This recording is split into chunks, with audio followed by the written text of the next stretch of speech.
اگر آپ ادبی دنیا کے کاموں کو پسند کرتے ہیں اور ہماری مدد کرنا چاہتے ہیں تو نیچے دی ہوئی اکاؤنٹ ڈیٹیلز کے ذریعے کر سکتے ہیں۔ شکریہ۔ سید صباح الدین عبد الرحمن کا مضمون مولانا شبلی نعمانی۔ مولانا شبلی رحمۃ اللہ علیہ ذی قعد سن 1274 ہجری مطابق مئی سن 1857 میں ضلع اعظم گڑھ کے ایک مردم خیز گاؤں بندول میں پیدا ہوئے۔ والدین نے نام محمد شبلی رکھا۔ مولانا اپنی ابتدائی تحریروں میں اپنا نام محمد شبلی ہی لکھتے تھے، پھر بعد میں نام کے ساتھ نعمانی اضافہ کر دیا۔ اس نسبت سے بعض لوگوں کو دھوکہ ہوتا ہے کہ وہ امام اعظم ابو حنیفہ نعمان بن ثابت کی اولاد سے ہیں، لیکن واقعہ یہ ہے کہ مولانا ابتدا سے ہی سخت حنفی تھے اور حنفی کہلانا اپنے لیے فخر سمجھتے تھے، اس لیے ان کے استاد مولانا فاروق چریا کوٹی نے ان کا لقب نعمانی رکھ دیا اور یہ ان کے نام کا جزو ہو گیا۔ ابتدائی تعلیم حکیم عبداللہ جراج پوری سے پائی، جو مفتی محمد یوسف صاحب فرنگی محلی اور مولوی سید نذیر حسین صاحب دہلوی کے شاگرد تھے۔ کچھ دنوں مولوی شکر اللہ صاحب سے بھی ابتدائی کتابیں پڑھیں، یہ بھی مفتی محمد یوسف فرنگی محلی کے شاگرد تھے۔ اپنے گاؤں سے نکل کر اعظم گڑھ کے مدرسہ عربیہ میں آ کر داخل ہوئے۔ یہاں مولانا سخاوت علی جون پوری مرحوم کے شاگرد خاص مولوی فیض اللہ صاحب مرحوم سے عربی پڑھنی شروع کی۔ اعظم گڑھ سے جونپور جا کر بھی مدرسہ حنفیہ امام بخش میں مولوی ہدایت اللہ خان سے کچھ روز عربی پڑھی۔ مولانا کی اصلی تعلیم اس وقت شروع ہوئی جب وہ مولانا محمد فاروق چریا کوٹی کی خدمت میں غازی پور حاضر ہوئے۔ مولانا محمد فاروق اپنے زمانے کے بہت بڑے ادیب، شاعر، نثر نگار، منطقی اور فلسفی تھے۔ ایسے متبحر استاد کے فیض تربیت نے مولانا شبلی جیسے ذہین اور طباع شاگرد کو ایسا جوہر قابل بنا دیا کہ خود زمانہ ان پر فخر کرنے لگا۔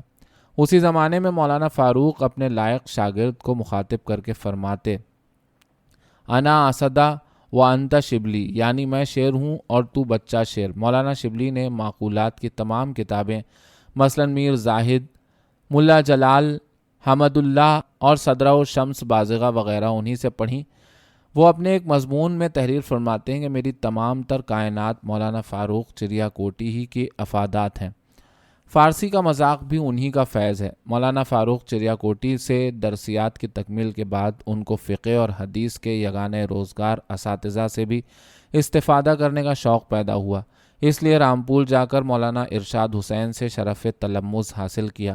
وہ حضرت مجدد الف ثانی کی اولاد میں سے تھے اور اپنی وسعت نظر، کمال فہم اور قوت تفقہ کے لیے مشہور تھے۔ مولانا ان سے فقہ و اصول کی تعلیم 1 سال تک پاتے رہے، پھر کچھ دنوں دیوبند میں رہ کر فرائض کا رسالہ پڑھا۔ اس زمانے میں مولانا فضل خیرآبادی کے شاگرد رشید مولانا فیض الحسن پروفیسر اورینٹل کالج لاہور کی عربی دانی کی بڑی شہرت تھی اور وہ امام الادب کہلاتے تھے۔ مولانا شبلی نے اس چشمہ فیض سے بھی شاد کام ہونا چاہا، اس لیے ان کی خدمت میں بھی حاضر ہوئے۔ وہ بہت ہی عدیم الفرصت تھے، اس لیے انہوں نے اپنے اس مشتاق شاگرد کو مکان سے کالج تک کی مسافت طے کرنے میں جو وقت ملتا اسی میں ادبیات کا درس دینا شروع کیا، اور جب مولانا فیض الحسن صاحب چھٹیوں میں لاہور سے اپنے وطن سہارنپور آئے تو مولانا شبلی بھی ان کے ساتھ جا کر مقیم ہوئے۔ یہ صحبت ان کے لیے بہت ہی مفید ہوئی۔ یہیں کے درس نے مولانا میں عربی علم و ادب کا صحیح مذاق حد کمال کو پہنچا دیا۔ شعرائے جاہلیت کی تاثیر میں ڈوبی ہوئی سادہ اور سچی شاعری اور اس کی شستہ اور رفتہ زبان ان کے دل میں اتر گئی، یہاں تک کہ حماسہ حفظ کر ڈالا اور آخر عمر تک بلا ناغہ صبح کو حماسہ کے اشعار گنگنایا کرتے تھے۔ مولانا فیض الحسن ہی کی صحبت میں انہوں نے قرآن پاک کی معجزانہ فصاحت و بلاغت کے نقطے کو سمجھا اور یہ نقطہ شناسی آخر وقت تک قائم رہی۔ ان علوم سے فراغت پائی تو اس زمانے کے سب سے نامور محدث مولانا احمد علی سہارنپوری کے پاس رہ کر حدیث پڑھی۔ مولانا احمد علی نے 20 برس کامل بخاری کی تصحیح و تحشیح میں بسر کیے۔ سینکڑوں علماء ان سے فیضیاب ہوئے تھے۔ ان کا آستانہ علم مولانا شبلی کی آخری درسگاہ تھی۔ سہارنپور ہی سے اپنے والد بزرگوار کے ساتھ سفر حج کے لیے بمبئی پہنچے۔ اس وقت ان کی عمر 19 برس کی تھی۔ روضہ اطہر کے پاس پہنچ کر ایک نظم کہی جس کا ایک شعر یہ ہے: چوں بدرت آمدم امیدوار، سایہ لطفے ز سرم برمدار۔ اس مذہبی سفر میں مدینہ منورہ کے تمام کتب خانوں کی سیر بھی کی۔ اہل عرب کی فیاضی، سادگی، غیرت مندی اور شریفانہ اخلاق سے بھی بے حد متاثر ہوئے۔ حج سے واپسی کے بعد سن 1876 سے سن 1882 تک اعظم گڑھ اور اس کے اطراف میں رہے۔ کبھی وکالت کا امتحان دیا، کبھی ملازمت کی، کبھی تجارت کی اور زمینداری کا کام دیکھا، مگر ان تمام مصروفیتوں کے باوجود اپنے علمی مشاغل برابر جاری رکھے۔ خاص اعزاء کو اپنے ذوق کی چیزیں پڑھاتے تھے۔ چنانچہ اس زمانے کے شاگردوں میں ان کے ماموزاد بھائی مولانا حمید الدین فراہی بھی تھے، جن کی تفسیر قرآن عالم اسلام میں مشہور ہے۔ اس زمانے میں مولانا شبلی عموماً فارسی غزلیں اور قصیدے کہتے، اعظم گڑھ شہر میں مشاعرے کرتے جن میں تمام اہل ذوق جمع ہوتے۔ ان کی اسی زمانے کی ایک چیز رزمیہ کابل و قندھار ہے۔ اعظم گڑھ میں کوئی انگریز تھا جس نے محاربہ کابل و قندھار میں شرکت کی تھی۔ اس نے انگریزی میں اس کا حال نظم کیا تھا، اسی کی خواہش کے مطابق اس کا اردو میں منظوم ترجمہ کیا۔ اسی زمانے میں انہوں نے غیر مقلدوں کے رد میں ایک 40 صفحے کا رسالہ ذل الغمام فی مسئلۃ القراءۃ خلف الامام لکھا، جو کانپور کے مشہور مطبع نظامی میں چھپا۔ اس رسالے میں انہوں نے منطقیانہ ترتیب و حسن استدلال اور انشا پردازی کا خاص لحاظ کیا۔ سن 1880 میں اپنے والد کے اصرار سے وکالت کا امتحان دیا اور پاس ہونے کے بعد وکالت شروع کی، لیکن اپنی ایمانداری اور سچائی کی بنا پر اس میں ناکام رہے۔ اس لیے عدالت کلیکٹری میں قائم مقام نقل نویس کی ملازمت کر لی۔ تنخواہ 10 روپے تھی، جس میں سے 9 روپے مکان سے کچہری تک کرایہ آمد و رفت میں اٹھ جاتے تھے۔ اس کے بعد قرق امین کی اسامی عارضی طور پر خالی ہوئی تو اس کی بھی قائم مقامی کی۔ وکالت اور ملازمت کے زمانے میں بھی درس و تدریس کا سلسلہ جاری رکھا۔ سن 1881 میں وہ اپنے والد بزرگوار کے ساتھ اپنے منجلے بھائی مہدی حسن صاحب سے ملنے کے لیے علی گڑھ گئے تو وہاں انہوں نے سر سید احمد خان کی مدح میں ایک عربی قصیدہ پڑھا، جس کی زبان اور طرز ادا کو دیکھ کر سید بہت متاثر ہوئے اور اس کو اپنے اخبار علی گڑھ گزٹ میں شائع کیا۔ اس واقعے کے سال 1.5 سال بعد MAO کالج علی گڑھ میں مشرقی زبانوں کے معلم مقرر ہوئے۔ تنخواہ 40 روپے ماہوار مقرر ہوئی۔ یہاں سر سید نے ان کے علمی ذوق کو دیکھ کر ان سے ربط ضبط بڑھایا۔ اکثر کھانا ایک ساتھ کھاتے اور روزانہ بلا ناغہ دونوں میں گھنٹوں صحبت رہتی۔ علی گڑھ کالج مولانا کے شعر و سخن کے چرچوں سے چہکنے لگا۔ انہی دنوں اپریل سن 1884 میں علی حزی کی غزل پر ایک غزل لکھی، جس کا مطلع یہ تھا: گر کم عقل نہ گیرم من حیراں چکنم، می دہد مغبچام بادہ فراواں چکنم۔ اس غزل کو دیکھ کر خواجہ عزیز الدین لکھنوی اور دبیر دہلوی دونوں نے تعریف کی کہ یہ غزل سلف کے کلام کے ہم پلہ ہے۔ اس حوصلہ افزائی سے مولانا نے حزی کے تتبع میں اور بھی غزلیں کہیں۔ ان کی شاعرانہ جولانیاں ایسی مشہور ہوئیں کہ کالج کے ہر جلسے میں ان کی ایک نظم ضرور ہوتی۔ انہوں نے علی گڑھ تحریک کے بعض مفید اثرات کو بہت جلد قبول کر لیا اور ان میں ملت کی بربادی کا درد اور احساس اتنا بڑھا کہ ان کے رنگین ترانوں میں حسن و عشق کے افسانوں کے بجائے قوم و ملت کا سوز نمایاں ہونے لگا اور وہ زیادہ تر قومی نظمیں کہنے لگے۔ چنانچہ اسی کے تحت سن 1885 میں مثنوی صبح امید لکھی، جس میں مسلمانوں کے عروج و زوال کی شرح کے بعد سر سید کی نئی تحریک کی کامیابی پر ایک نئی صبح امید کی خوشخبری سنائی۔ یہ مثنوی بہت مقبول ہوئی۔ ان کی نظموں کا موضوع بدل جانے سے وہ روز بروز ایسی پردرد اور پرسوز ہوتی گئیں کہ جب کسی جلسے میں پڑھی جاتیں تو صدر سے لے کر پائیں تک سارا مجمع اثر میں ڈوب جاتا۔ علی گڑھ تحریک کا ایک نمایاں اثر ان پر یہ بھی ہوا کہ وہ انگریزی تعلیم کی ضرورت شدت سے محسوس کرنے لگے۔ چنانچہ علی گڑھ کے 4 ہی مہینے کے قیام کے بعد انہوں نے شہر اعظم گڑھ میں ایک انگریزی اسکول قائم کرنے کی تجویز پیش کی اور ان کی مساعی جمیلہ سے جون سن 1883 میں شبلی نیشنل اسکول کے نام سے ایک اسکول کی بنیاد رکھی گئی، جو اس وقت تک ڈگری کالج بن چکا ہے۔ سر سید کے کتب خانے کی کتابوں کے مطالعے کے بعد ان میں تاریخ نویسی کا ذوق پیدا ہوا۔ وہ اس کتب خانے کی الماریوں کے سامنے گھنٹوں کھڑے ہو کر مطالعہ کرتے اور جب تھک جاتے تو اکڑوں بیٹھ جاتے۔ انہی کتابوں کے مطالعے سے ان کو مکمل اسلامی تاریخ لکھنے کا شوق پیدا ہوا، جس کو بعد میں انہوں نے نامور فرما روایان اسلام کے سلسلے سے موسوم کیا۔ یہاں کے قیام کے زمانے میں یورپ کی تحقیقات علمی سے بھی آگاہی حاصل کرتے رہے اور اس میں پروفیسر آرنلڈ نے بڑی مدد پہنچائی۔ چنانچہ دونوں میں ایک دوسرے سے بڑے گہرے تعلقات پیدا ہو گئے۔ پروفیسر آرنلڈ نے ان سے عربی سیکھی اور مولانا نے ان سے فرینچ پڑھی۔ مولانا کے ذوق کا اثر ان کے شاگردوں پر بھی نمایاں ہونے لگا، چنانچہ مولوی عزیز مرزا، خواجہ غلام الثقلین اور ڈاکٹر مولوی عبدالحق، سید سجاد حیدر یلدرم، سید محفوظ علی بدایونی اور شیخ محمد عنایت اللہ دہلوی میں انہی کی صحبت میں تحریر و انشاء کا ذوق پیدا ہوا۔ مولانا ظفر علی خان، مولوی ہدایت اللہ سی پی اور چودھری خوشی محمد ناظر اور مولوی مسعود علی مہوی انہی کی سخن سنجیوں سے متاثر ہوئے۔ مولانا کے متعدد مضامین اور تصانیف سے بھی علی گڑھ کالج کا نام روشن ہوتا گیا۔ سن 1887 میں مسلمانوں کی گزشتہ تعلیم کے عنوان سے لکھنؤ کے اجلاس محمدن ایجوکیشنل کانفرنس میں اپنا مضمون پڑھ کر سنایا تو سارے ملک میں اس کی دھوم مچ گئی۔ مسلمانوں کے کانوں میں اپنے بزرگوں کے کارناموں کی یہ پہلی آواز تھی۔ اسی سال ان کی دوسری تصنیف المامون شائع ہوئی اور 3 مہینے کے اندر اس کا پہلا ایڈیشن ختم ہو گیا۔ مسٹر پامر نے اپنی کتاب ہارون الرشید میں جو زہر پھیلایا تھا اس کا تریاق المامون میں پیش کیا۔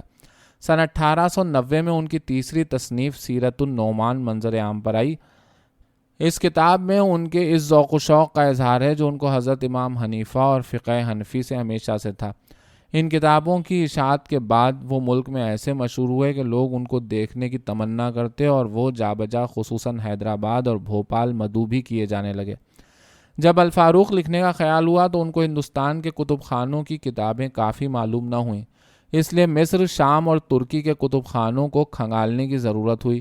ان کو ترکی سے بڑی محبت تھی، اس لیے اس محبوب دیار کی سیر بھی کرنا چاہتے تھے۔ مئی سن 1892 میں اس سفر پر پروفیسر آرنلڈ کے ساتھ روانہ ہوئے۔ پروفیسر آرنلڈ پورٹ سعید سے انگلستان چلے گئے اور مولانا قسطنطنیہ کے جہاز پر سوار ہوئے۔ قسطنطنیہ پہنچ کر وہاں 3 مہینے رہے۔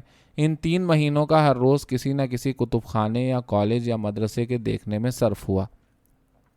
ہر کتب خانے کی نایاب کتابیں دیکھیں اور اس کے لیے ان کو روزانہ 3-4 میل کا چکر کاٹنا پڑتا تھا۔ یہاں کے اکابر و مشاہیر سے بھی ملتے رہے۔ اس زمانے میں ترکی اور روس کی جنگ کی وجہ سے شیر پیلونا غازی عثمان پاشا کا نام ہندوستان کے ہر کہو مہ کی زبان پر تھا۔ مولانا ان سے بھی ملے۔ عثمان پاشا اس ملاقات سے ایسے محظوظ ہوئے کہ انہوں نے حکومت کی طرف سے مولانا کو تمغہ عطا کرایا، جس کے ساتھ ایک فرمان بھی تھا۔ یہ گویا ایک بیرونی اہل مسلم کے خیر مقدم کے سلسلے میں بڑا اعزاز تھا۔ قسطنطنیہ سے چل کر مولانا بیروت پہنچے، جہاں کی علمی ترقیوں سے پوری واقفیت حاصل کی۔ وہاں شیخ طاہر مغربی سے بھی ملے جو زندہ کتب خانہ تھے۔ بیروت سے بیت المقدس آئے اور وہاں کی مقدس عمارتوں کی زیارت کی اور علماء و فضلاء سے ملاقاتیں کی۔ بیروت سے قاہرہ آ کر یہاں کے نظام تعلیم کا مطالعہ نہایت غور سے کیا۔ ان کا قیام جامع ازہر ہی میں رہا۔ مصر کے سب سے بڑے کتب خانہ خدیویہ کو دیکھا اور اس کی ترتیب و خوش اسلوبی، زیب و زینت اور خوبی عمارت سے بہت متاثر ہوئے۔ مولانا آخر اپریل 1892 میں سفر پر روانہ ہوئے تھے اور اسی سال شروع نومبر میں واپس آ گئے۔ واپسی پر علی گڑھ کالج میں شاندار استقبال کیا گیا۔ چودھری خوشی محمد ناظر نے، جو اس وقت طالب علم تھے، ایک نظم کہی جس کا ایک شعر یہ ہے: زینت ہر بزم و زیب انجمن آید ہمیں، ادیب و شاعر و ہسٹورین آید ہمیں۔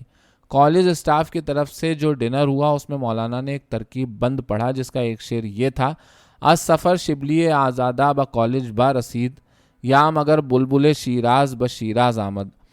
مراجعت کے بعد اپنا سفر نامہ لکھنا شروع کیا، جو مطبع مفید عام آگرہ میں سن 1894 میں چھپا۔ اس زمانے میں ہندوستان کی برطانوی حکومت کے تعلقات ترکی سے اچھے نہ تھے، لیکن اس کے باوجود مولانا نے یہ سفر نامہ اس طرح لکھا کہ یہاں کے مسلمانوں کے دلوں میں ترکی کی اہمیت کا نیا بیج بو دیا۔ اس سفر نامے کے بعد ان کی کلیات فارسی شائع ہوئی۔ انہوں نے کالج میں آ کر جو قصائد لکھے تھے، پھر اپنے سفر مصر و شام میں جو نظمیں لکھی تھیں، ان میں قومی احساسات اور مذہبی جذبات کا ایسا زور تھا کہ وہ مسلمانوں کی قومی زندگی کے لیے آب حیات بن گئیں۔ اس لیے دوستوں کے اصرار پر ان کا مجموعہ مرتب کیا اور جب یہ چھپا تو اہل ذوق میں بہت مقبول ہوا۔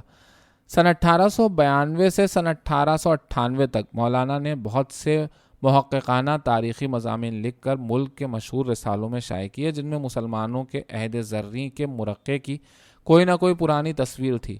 ان مضامین میں کتب خانہ اسکندریہ، الجزیہ اور اسلام کے قانون میں ضمیر رعایا کے حقوق بھی تھے، جن سے تحقیق و تدقیق کی دنیا میں ایک ہلچل مچ گئی۔ یہ مضامین اتنے جامع اور مدلل تھے کہ مخالفین کو بھی ان کی اصابت رائے کو تسلیم کرنا پڑا۔ اسی قسم کے اہم مضامین کا مجموعہ رسائل شبلی میں ہے۔ الفاروق کی اشاعت سے پہلے ہی اس کا غلغلہ تمام ہندوستان میں بلند تھا۔ یہ کتاب سن 1894 میں لکھنی شروع کی اور 1898 میں ختم کی۔ یہ ان کے علمی شاہکاروں میں سے ہے اور شاید کسی زبان میں حضرت عمر فاروق کی سیرت اس سے بہتر نہیں لکھی گئی۔ یہ 2 جلدوں پر مشتمل ہے۔ جنوری سن 1894 میں ہندوستان کی برطانوی حکومت نے ان کو شمس العلماء کا خطاب دے کر ملک کی اس عظیم علمی شخصیت کی قدر افزائی کی۔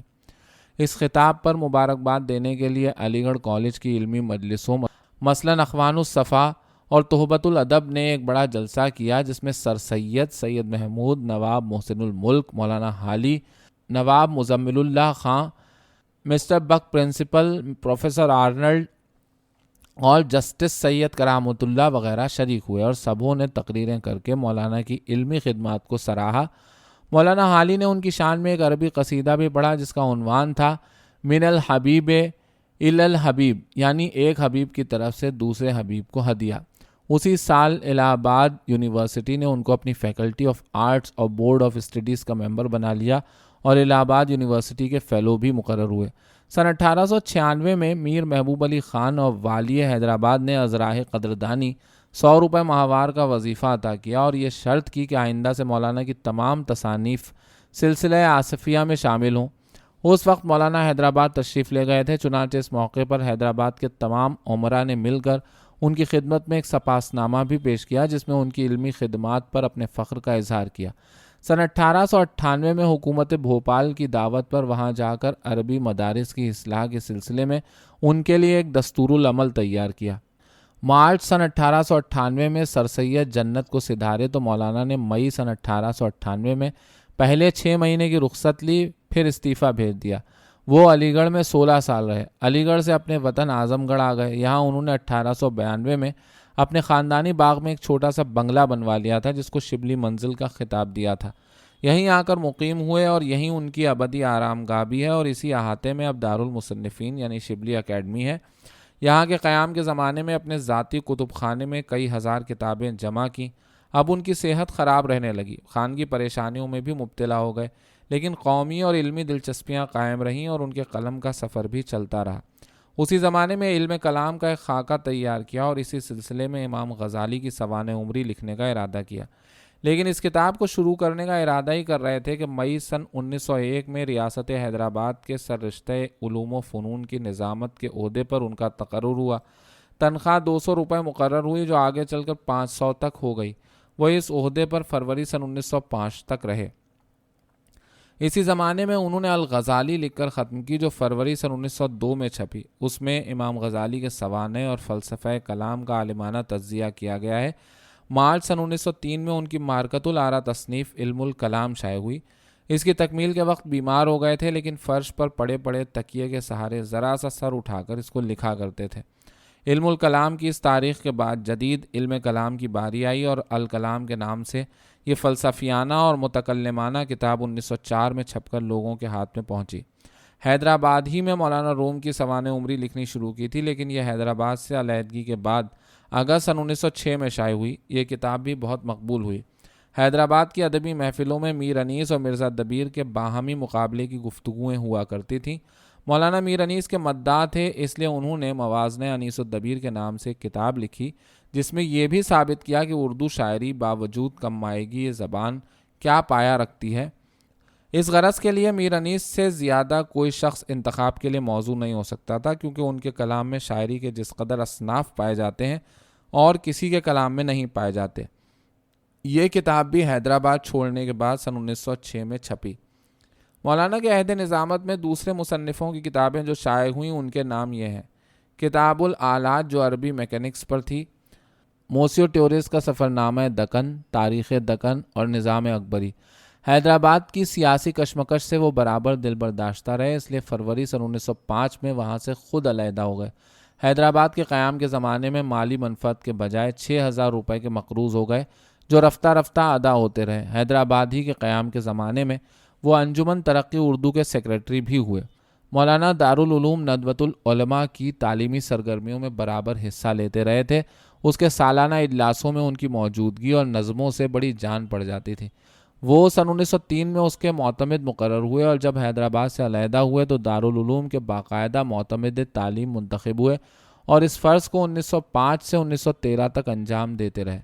ندوے میں جدید نصاب کا اجرا انہی کی وجہ سے ہوا۔ ان کی معتمدی کے زمانے میں یہاں کے طلباء میں علم و ادب کا غیر معمولی ذوق پیدا ہوا۔ مولانا نے ندوہ کے طلباء کی ذہنی تربیت کے لیے ایک ماہانہ رسالہ الندوہ نکالنا شروع کیا، جو بعد میں اردو زبان کا ایک بہت ہی تحقیقی رسالہ بن گیا۔ اس میں علوم اسلامیہ کی تجدید، عقل و نقل کی تطبیق، معقول و منقول اور قدیم و جدید علوم کے موازنے اور عربی نصاب تعلیم کی اصلاح پر بہت سے محققانہ مضامین شائع ہوئے، اور اس کے ذریعے سے بہت سے ایسے اہل قلم پیدا ہوئے جن کے کارناموں سے علم و فن کا گنبد مینا پر شور ہوا۔ مولانا سید سلیمان ندوی، مولانا ابوالکلام آزاد، مولانا عبدالسلام ندوی اور مولانا عبداللہ امادی کی بسم اللہ اسی دبستان سے ہوئی۔ اس رسالے نے علمی مباحث کا ایک بڑا ذخیرہ جمع کر دیا اور جدید تعلیم یا فنون کو اسلام کے مذہبی اور علمی کارناموں سے روشناس کیا۔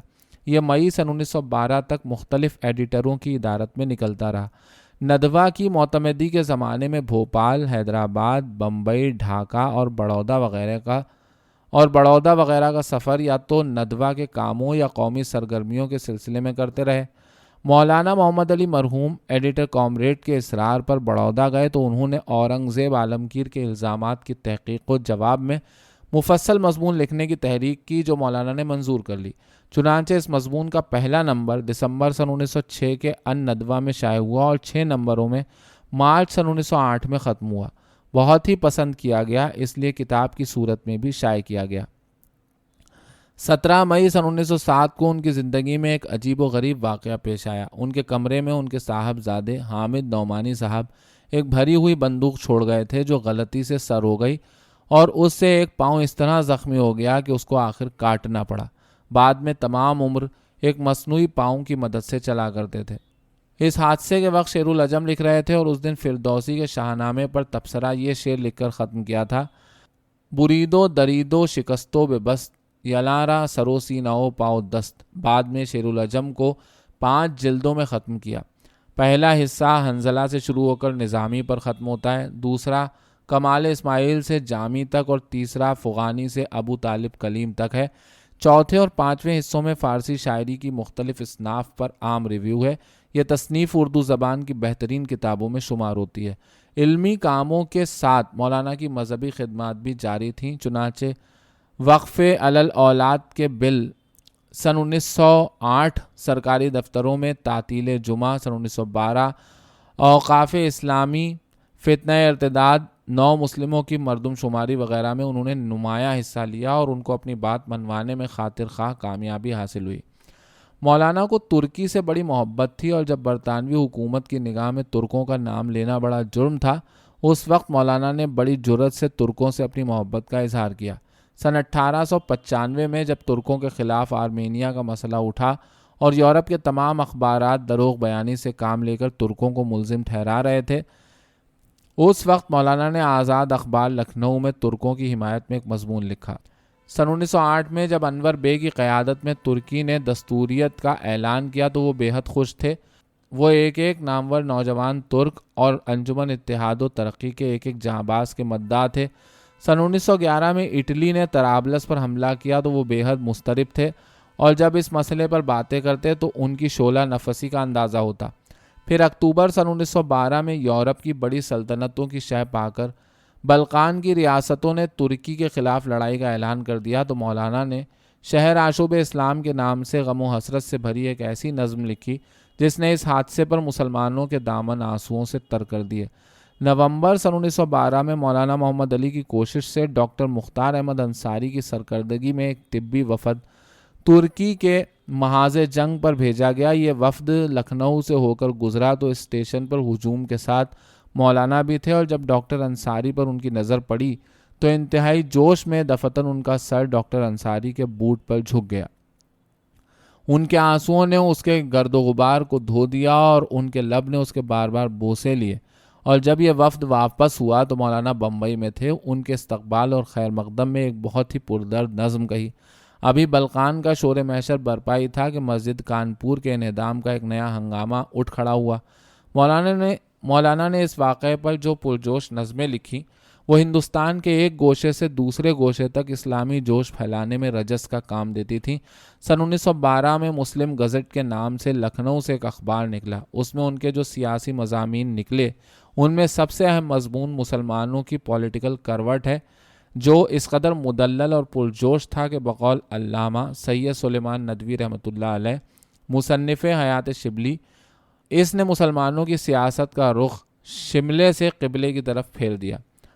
جولائی سن 1913 میں مولانا نے بمبئی سے اپنا استعفیٰ دفتر ندوۃ العلماء بھیج کر اس کی معتمدی سے علیحدگی اختیار کی اور پھر وطن میں آ کر قیام کیا، اور شبلی اسکول اعظم گڑھ اور مدرسۃ الاصلاح سرائے میر ضلع اعظم گڑھ کے تعلیمی کاموں میں دلچسپی لیتے رہے، اور اس قیام کے زمانے میں انہوں نے اس علمی ادارے کی بنا ڈالنے کی اسکیم تیار کی جو گزشتہ 40 سال سے ملک میں دارالمصنفین کے نام سے مشہور ہے۔